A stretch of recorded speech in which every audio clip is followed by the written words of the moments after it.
What's up, guys? Eternal Phoenix here. So this is going to be more of a laid-back video, but I've been kind of bothered by something lately. I recently went and reread all of Bleach, and it's one of my favorite anime series in general, and I just want to share my thoughts on something that has always just had me frustrated. So the main focus of the series isn't romance, and Tite Kubo, the creator, has even stated he doesn't write romance stories, but the way the romance was handled, it just annoys me to this day. I want to give a heads up for those of you who haven't read the entirety of Bleach or watched the entirety of Bleach, as there will be spoilers about the ending, so that's your spoiler warning. If you haven't seen it, you can click off now. But at the end of the story, Renji ends up with Rukia and Ichigo ends up with Orihime. So normally I wouldn't have any problem with this if it was set up properly. And before anyone says it, it wasn't. And let me explain first why I think it wasn't. So to begin with, Ichigo's father is Isshin Shiba, who has later changed his name to Kurosaki. Isshin was the captain of the 10th Division, which was later taken over by Toshiro Hitsugaya. However, Isshin was also the leader of the branch family of the Shiba clan, which was once a noble clan on the level of the Kuchiki clan, which is where Byakuya and Rukia reside from. Isshin was also the uncle of Kaian Shiba, the leader of the main Shiba clan. This makes Ichigo Kaian's cousin. And also technically speaking of royal lineage, although they're not still a noble family by the time of the main series. But it also explains, at least in part, why Ichigo had such high spiritual power, aside from him having hollow powers and Quincy powers and his latent full brain powers. But with that said, Rukia has worked under Kaian before his death, and she had an admiration for him, even a crush on him to be specific, or at least that's what it seemed like when going back and reading everything and looking at it. And it was actually noted that Ichigo and Kaian had similar designs, except for the hair, as they were family, and Kubo had an early design idea that resembled him. There was also like another idea for Rukia to be the main character, I believe, and she was going to have a scythe and a couple other things like that. But in the story, Byakuya even states that they resemble each other, and it could be assumed based off of how he says it that Rukia sees Ichigo as kind of like a second chance with Kaian, albeit under better circumstances, because Kaian was actually married prior to his death. But in Ichigo's case, it could be due to Rukia's desire to protect him because he reminds her of Kaian, or just because she cares about him in general. But it could also just be a love towards him at the same time. And also what touches on this in the main part of the story, at least in the beginning, is when her classmates ask her if she likes Ichigo, she hesitates to answer, and she thinks to herself that love, companionship, and friendship can be troublesome. It even states that in like the little text bubbles. And given her situation, I get it. I mean, she knows that she will eventually be taken away for giving Ichigo power. It makes sense that she wouldn't worry about potential love interests or companionship when she knows that she could just be taken away at any moment when they find her. Jumping back to the beginning a bit, Rukia initially gives Ichigo the power to protect his family, which technically speaking he already had Soul Reaper potential, but she basically unlocked it at that time. But this starts the beginning of their bond. Even in her depowered state when she was in her D-Guy, she continues to protect his family in any way that she can, and she protects his friends in any way that she can. Meanwhile, Orihime is shown to have feelings for Ichigo when she's first introduced, but it remains kind of one-sided, or it seems one-sided. And she never actually confesses her love to him, at least directly, to the point that Kubo didn't even have them get together until years after the final arc, the 1,000-Year-Old Blood War arc, when they're in college. In the beginning of the story, Orihime is portrayed mainly as a source of comedic relief. I mean, she has just as much jokiness as the other side characters. At one point, she fantasizes in the future that she should be, or that she wants to be, a robot with boob missiles and have like lip gloss on her fingertips. And even when she does talk to Tatsuki about like what she would do with Ichigo, like if they were to go on like a walk in the park, for example, she daydreams about this, and then it turns into a scenario where she's racing an Olympic champion, and then she's subsequently killed by the mafia. So if that doesn't really give you like comedic relief, like jokey vibes, I don't know what to tell you. Even after though, when Ichigo goes and saves her when he has to fight her brother, who's now a hollow, her memories are erased and replaced with random ones after the incident, and it appears as nothing more than a dream to her, or at least at first. And in that same chapter, when Rukia asks, are they close, when she asks Ichigo if her if Orihime and Ichigo are close, he mentions that they aren't close, but kind of, because he found out recently that she is the little sister of a man named Sora, who they were not able to treat at their clinic and who later died, aka the Hollow that he would later end up fighting in that chapter. But what really grounds that it's more of a brotherly love type desire to protect her is that he keeps bringing up throughout the chapter essentially what it means to be an older brother, and he's telling Sora, you know, an older brother should never threaten to kill his younger sister, and he has responsibilities and this, that, and the third. And so it's more seeming like that, at least in this part of the story, I'm gonna get more information on it in a minute to you guys, but at least in this part of the story, it seems like he's taking the role of brotherly love and protecting her in the same way that Sora should have or would have done if he were still alive. But the theme of like being an older brother and how you should act and how to be a protector is actually a common theme that happens and is mentioned a lot all the way up into, I think, the end of the Soul Society arc, which makes sense because it's brought up that Ichigo's name can mean protector, he who protects, or number one protector. And it comes up again when he's fighting Byakuya about how could Byakuya threaten to kill Rukia, and how Byakuya has this oath to uphold the law and everything. So it comes to a hold at the end of the Soul Society arc, but is a common theme at the beginning. Before that, however, Rukia lives with Ichigo, she goes on missions with him, and she bears his pain, such as when she's there when he fights his mother's killer, the Hollow Grand Fisher. She tells him that whenever he's ready to talk, she'll be there to listen. She'll be his shoulder to cry on, so to speak, whenever he's ready to open up. And we also see in this panel, and I'm sure in many other fights as well, that when Ichigo gets hurt, that she's the one that patches him up. So whenever you see him, that when he has bandages, when he's showing up to school or wherever the case may be, she's the one that's doing the healing for him when he gets out of those fights. And she even says, you know, she uses up a lot of keto to heal him. Going forward a bit though, Chad and Orihime later awaken their powers, and we are told that Orihime's powers are born from Ichigo. However, this is not the case. It's actually later retconned in the Can't Fear Your Own World novels that Chad and Orihime have full-bring powers that were awakened not through their proximity to Ichigo, but through their proximity to Rukia, because Rukia possessed the Hogyokyu inside of her Gigai at the time. Essentially, they are artificial full-bringers. This is one reason why Aizen saw Orihime's power, aside from it being special, is mainly because it's born from the Hogyokyu, and he was studying the Hogyokyu for so long, and then the other things that he said in the anime about why he needed her. But that's more of like a background reason. And that's one of the reasons he had her brought to Hueco Mundo. That aside though, even if you want to say that her power came from Ichigo, it still wouldn't make sense. Because for normal Fullbringers to gain their powers, or at least their main powers with their weapons, they have to have an affinity for special items that they hold dear. In this case, her hairpins came from her brother Sora, so if anyone helped her create the power, then it would be him. So that's another thing in itself right there. So I don't know if they knew they were going to later retcon it or what, but that's an inconsistency. But moving on to the Soul Society arc, once in the Seirute, everyone is split up, and Orihime spends practically the entire arc with Uryu, while Ichigo is off fighting and training to save Rukia. And we also get a few panels that show Ichigo in his inner world fighting White, and this is taking place during the fight with Kenpachi Zaraki after he's been cut down. And White represents his Hollow Shinigami powers, and then you have what is believed to be Zangetsu at the time, or Old Man Zangetsu. And White proclaims that Ichigo is king and they need him to win, which is important because if Ichigo dies, White dies and Zangetsu dies.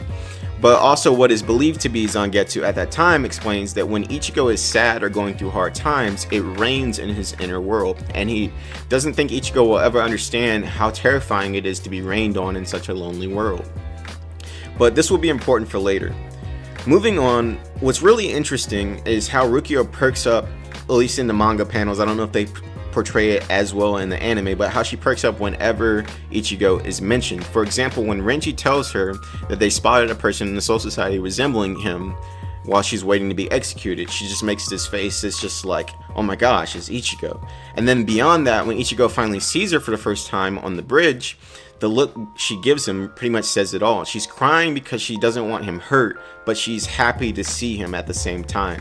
Mind you, before this, Genichimaru, the captain that kind of looks like a snake, had broken her resolve and for a brief moment made her want to live again, basically saying that he would go and he would save Renji, he would save everyone else, and he's just like, I lied. And then she has that breakdown moment, and now she has Ichigo there to be her hope again, because she had lost all hope, and then then Gin gave her hope and then crushed it even beyond what she thought was possible. And so you can only imagine how she must have felt seeing Ichigo. A little later though, when he actually saves Rukia, we get a scene that's practically a one-to-one of when Ichigo's father saved Misaki. And that's done, I believe, in the Turn Back the Pendulum chapters, is showing how Misaki met Ishin, and then there's a scene where he saves her, and I'll have that over here on the background. My editor will throw that in for me. But it's literally just a one-to-one, Ichigo saving Rukia and Ishin saving Misaki. During the end of that arc though, we also get a panel where essentially Ichigo wants to ask Rukia to come home with him, but she decides to stay. And he actually looks disappointed, saying that if that's her decision, then she should stay. But the bottom text says he remembers now why he wanted to save her so badly. Now mind you, if it was just to repay a debt, if it was just to say, you know, you helped me save my family, you protected my family all these times, this, that, and the third, I owe you a debt, then they wouldn't have had a line in there like that. Because he said it a lot throughout the arc, how Rukia was there for him, how she gave him the power to protect his friends and his family. So for him to say that he finally remembered why he wanted to save her so badly, it can imply, or at least from a reader's perspective, that there was something more than just a debt owed or even just a friendship. But even beyond that, when he's leaving, there's some more text that says the rain has finally stopped.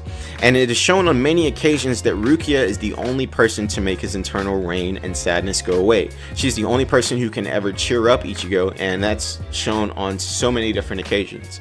To the point that in one panel, Orihime says that she's jealous of Rukia, and that basically she's jealous of the bond they have and how she can't do the same things that Rukia can do for Ichigo.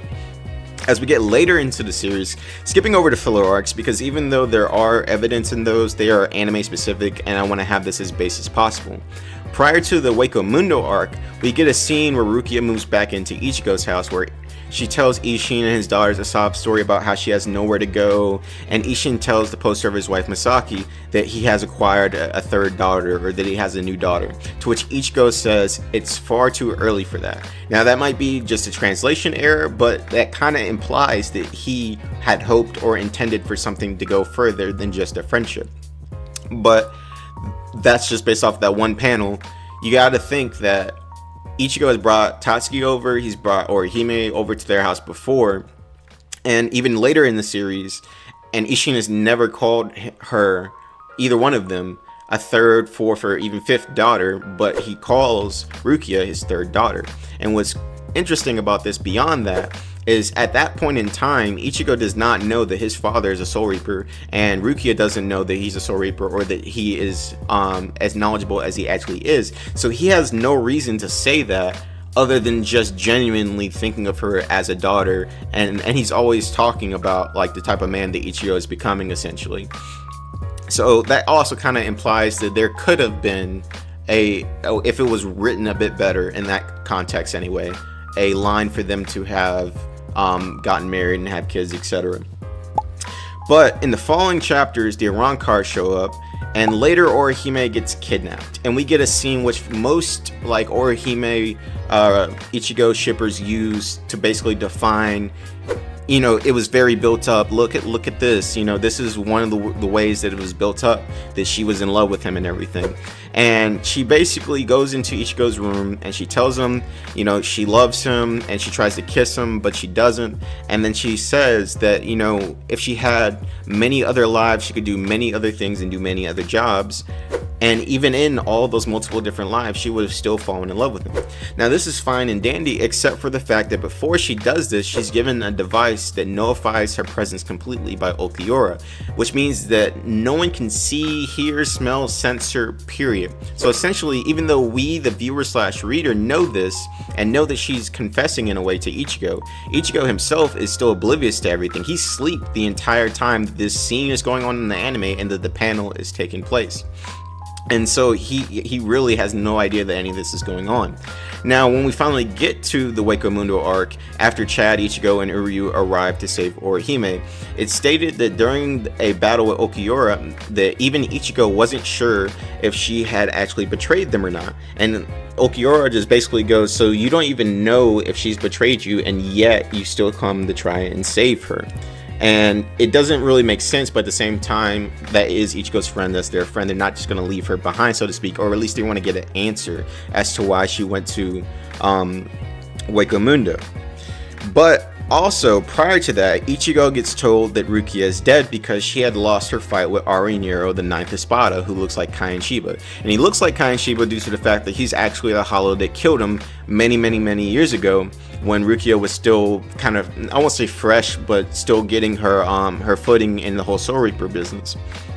And this is actually a direct parallel to Ichigo fighting the Hollow Grand Fisher, because in that fight, Grand Fisher used the face of Ichigo's mother, who he killed when Ichigo was a child, and now you have Arinero using the face of Kaien. So essentially, they're both forced to fight people that they love. So that's a nice little parallel between the two of them that kind of ties them all together. Not so much in a romantical aspect, but it just ties them together in general. But beyond this, when Ichigo is told Rukia is dead, he tries to run to her side pretty much immediately. And what I find interesting about this is that his whole goal is getting to Orihime, or at least everybody who says Orihime and Ichigo are the main couple and he went there to save her and he wouldn't have done that if he didn't love her, this, that, and the third. If that was his main goal, and Okiura is holding Orihime at this time in a separate room and everything, and the only thing stopping him from getting to Orihime is Okiura, then why would he in that moment turn to go and get Rukia, knowing that Okiura just told him that he's dead? Now, she does not die in that scene because she's there later in the series, but he put, in that moment at least, Rukia over Orihime. Now, I don't know if he knew that she wasn't necessarily being harmed at that moment, or whatever the case may be, but he did not try to keep moving forward to find Orihime. And since that didn't get Ichigo to fight Okiura, he decides a different tactic, and he says, well, how would you feel if I told you that Orihime didn't come here of her own free will, and that I actually kidnapped her and brought her here? And that's actually enough to get him to fight Okiura, but not really because of a romantical sense, because of Ichigo's own admittance. He says that, do you have any idea how she must have felt, and that her friends think that she betrayed them? And so he's not really doing it in like a, I love her, I'm going to save her. It sounds more like you disgraced her to everybody that cares about her. You defiled her honor, so to speak. And so he attacks him on the principle of that, but not so much, you took my Orihime from me, I'm going to kill you, I'm going to fight you. No, you've ruined relationships with people that she likes and loves, and now you're going to pay type of situation. Caring, but not really seeming like romantic love. And with that said, if coming to rescue her is what people are considering romantic love in that aspect, then I guess Uryu and Chad are in love with her too, because I mean, they came as well to try and see her / rescue her. So I mean, are they also in love with her? You know, you see my point? And if you think about it, it makes more sense for them to be there saving Orihime than it made really for them in the Soul Society arc. And what I mean by that is, like, Chad and Uryu are classmates of Orihime. In fact, Uryu is in a club with Orihime, so they have a close relationship. So it makes sense for them to accompany Ichigo to go see her, see what's going on, get an answer out of her, or to rescue her if some isn't what it seems. But for saving Rukia, Ichigo in the Soul Society arc, Ichigo was the person with the closest relationship to Rukia. In fact, Uryu said multiple times he hates Soul Reapers. Soul Reapers killed his grandfather. They killed his people. He hates Soul Reapers. The only reason that he would do something like that and join them is because what Ichigo's goals were, which was getting Rukia and defying the Soul Society, that happens to line up with his morals. He doesn't like the Soul Reapers, so defying the Soul Reapers is right up his alley. But moving on from that, after the Okiura fight, or at least the first little fight, Grimmjow, the 6th Espada, fights Ichigo, and during the fight, he admits that he really came there to fight Grimmjow, because Grimmjow had made a comment earlier, basically, that it's their instinct, you know, we're natural enemies, we live the fight, etc., etc. And mind you, Orihime is not far away, or at least in the context of like she's in the battlefield area. I don't know if she's like directly to him, but the fact is he doesn't say I came to save Orihime. He doesn't say I love Orihime and I came to save her. At least in that moment, whether he was lying or whether that was his true self or not, what was stated was that he came there to fight Grimmjow. And what's even weirder for this is that when Ichigo goes into his hollow form, Orihime is afraid of him. Now, I say it's weird because, yes, I can understand her being afraid of the Arankars, of the Espadas, because she was kidnapped by Okiura and she's been there, and not everybody has given her the best treatment, so to speak. But the fact that she's so terrified of him in his hollowified form, or his hollow mask form, that Nell basically has to beg her and convince her that Ichigo is doing all of this and going through all this pain and fighting all these people just for her sake, just to get him to cheer her on. And later, Orihime stating that when his mask comes off, that then and only then basically is he her Ichigo, which is basically saying that she couldn't accept him for something that's literally a part of him. And that's kind of giving me like Rosario plus vampire vibes. If you've seen it, you know what I mean. If you don't, I don't want you to read or watch it to find out. But basically, long story short, dude falls in love with a vampire chick. She's really badass. And then she has like a softer, sensitive side. And then basically when they find out there's a way to make it so she's not the fake version of her that's soft and sensitive, and she's all badass and cool vampire, even though he tells her he loves her for who she truly is, which is the badass, he doesn't end up loving her for who she truly is, and then works to get her back to the soft and sensitive side. And it's kind of like that. So like hypothetically speaking, like let's just say if Orihime and Ichigo got together at that moment, and let's just say they're not in that whole situation, they're just back at home, Ichigo's still doing his Substitute Souls Reaper thing, and he's fighting people. Every time that he uses his mask, or feels like he has to use his mask, in that moment in time, at least what her mindset, she's going to be afraid of him in every situation, and that's not really a way that things should work.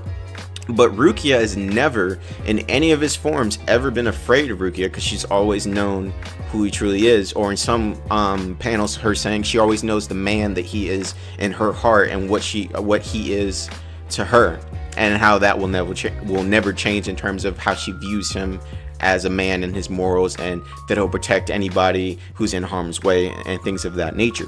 Now granted, I will say that she has more experience in that realm compared to Orihime, but still the fact that she could grow to understand and not fear Okiura by the end of their fight that Ichigo and him have in their like final bout, but still be terrified of someone that she says she loves, is wild. And I'm sure someone is going to bring up that he turned into a Vastalorde for her.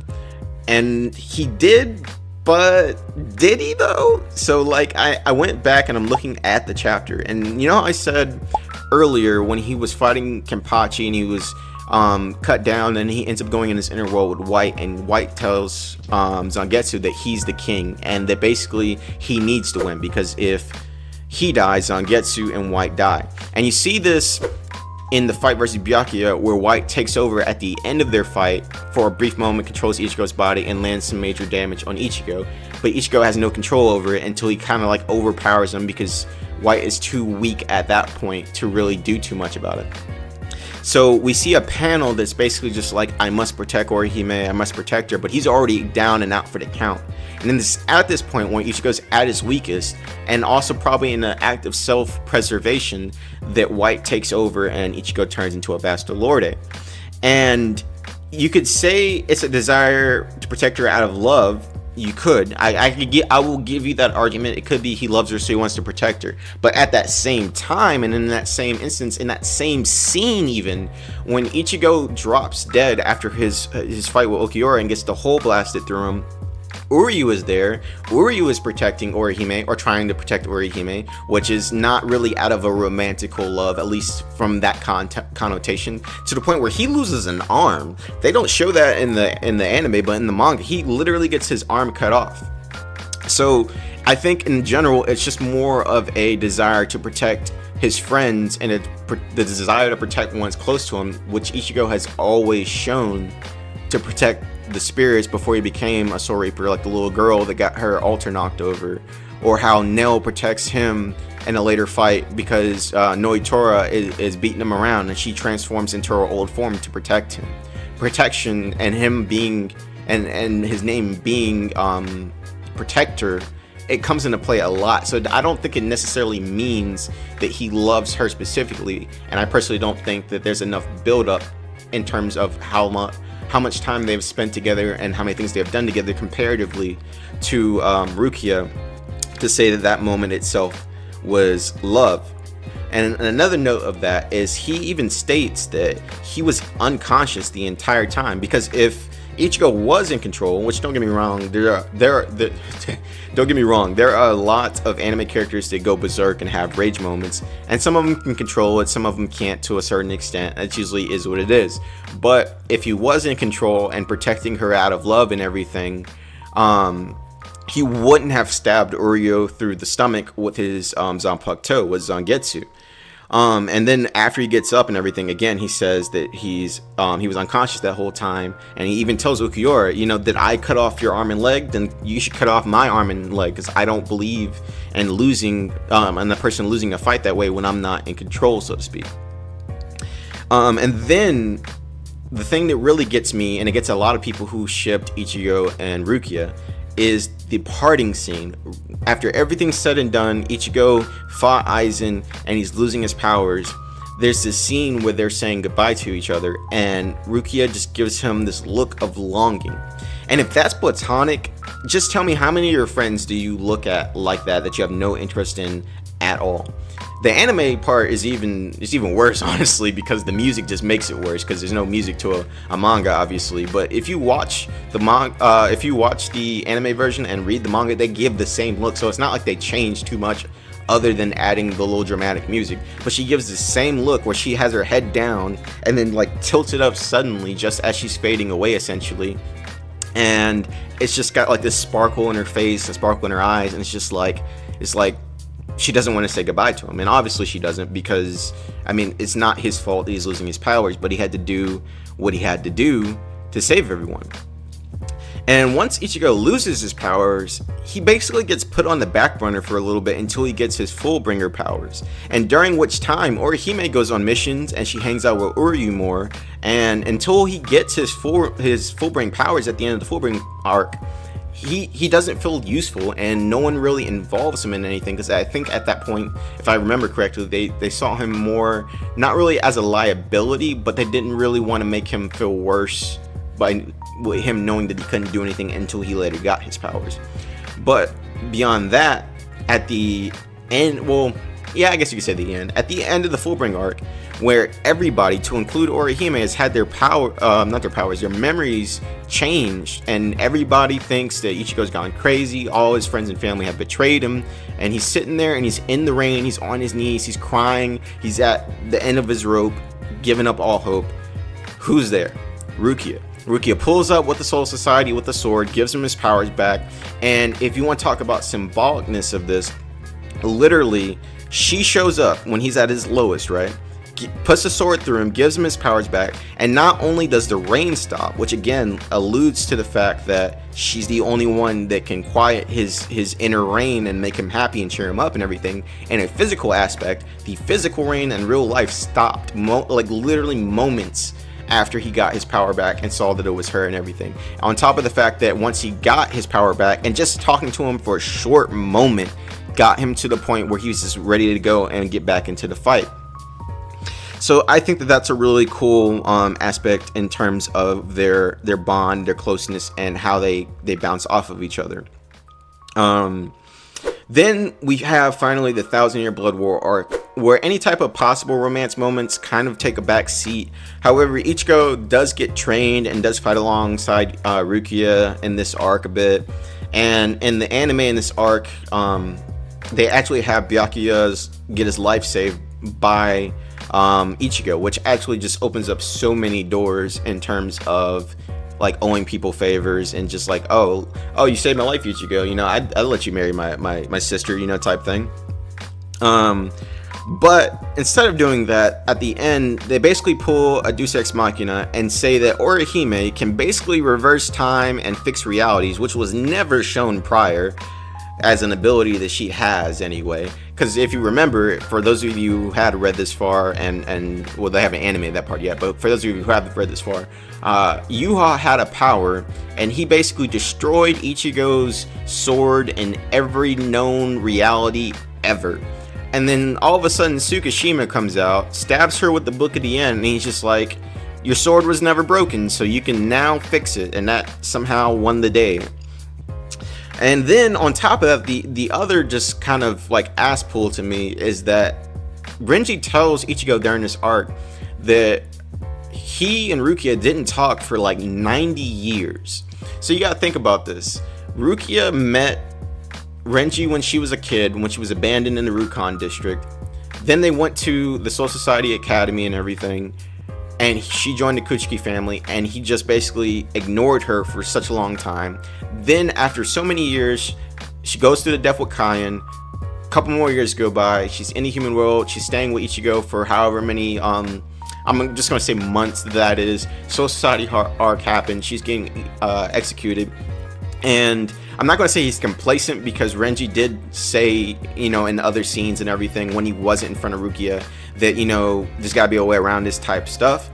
But he was complacent with, like, we got to do what we got to do. We're going to bring you in. You're going to get executed. And he's very smug about it in the beginning. And then beyond that, we don't really see much of them until after the Fullbring arc is coming to an end, and then also the we see them in the Wake of Mundo arc, we see them and everything building up to that, but after Ichigo loses his powers is that little gap where we don't really see them at all until they bring the sword to give Ichigo his powers back. So it's just kind of weird to me that they don't really show on screen or in the manga any like panels or scenes of Renji and Rukia like getting romantically involved or getting closer, and then they just jump to them being married and having a kid. That didn't really make a lot of sense to me. I'm not saying it's impossible, I'm just saying I didn't feel like the build-up was there. I mean, he is her childhood friend, but 90 years, like, I get they have extended lifespans, but if you didn't talk to someone for 90 years, you couldn't expect to just pick things up like it was just yesterday. Even with him saying, oh yeah, Rukia, Ichigo, you got me and Rukia back together and you closed the gap between us and stuff. I just don't really see that personally. But I do know that after the Soul Society arc, the way that Byakuya treated Renji was different, and so he probably was not as strict, or Renji didn't feel as bad seeing Rukia after that moment, because so much had happened between everyone. The last thing I will say on that is that it's kind of a plot hole to me, or it feels like a plot hole, and if I missed it, feel free to mention it in the comments. Hey guys, Editing Eternal here. So I realized I actually mixed up the scenes that I was thinking of, but the gist is that Captain Shinsui had went to the world of the living and told Ichigo's friends that essentially he was going to be so strong after he got done with his training that he wouldn't be able to come back to the world of the living. And essentially I talked about that for a little bit, but I decided just to cut in here and just explain what I was going to say, but say it properly. Bye guys. If that's what they were saying then, when he was at that level, it makes absolutely no sense to me that by the end of the 1,000-year Blood War arc, when he is a Soul King replacement candidate, when he is a Fullbring Quincy Hollow Soul Reaper mashup demigod basically, and fighting Quincy Jesus himself, Yuha, that he should just be able to go back to Karakura Town after that fight like nothing happened, when he's basically one of the strongest Soul Reapers that they have, being called a war power, and the fact that they were literally low on Soul Reaper captains due to the betrayal, people dying, the head captain getting killed off, and Shinsui having to take his spot.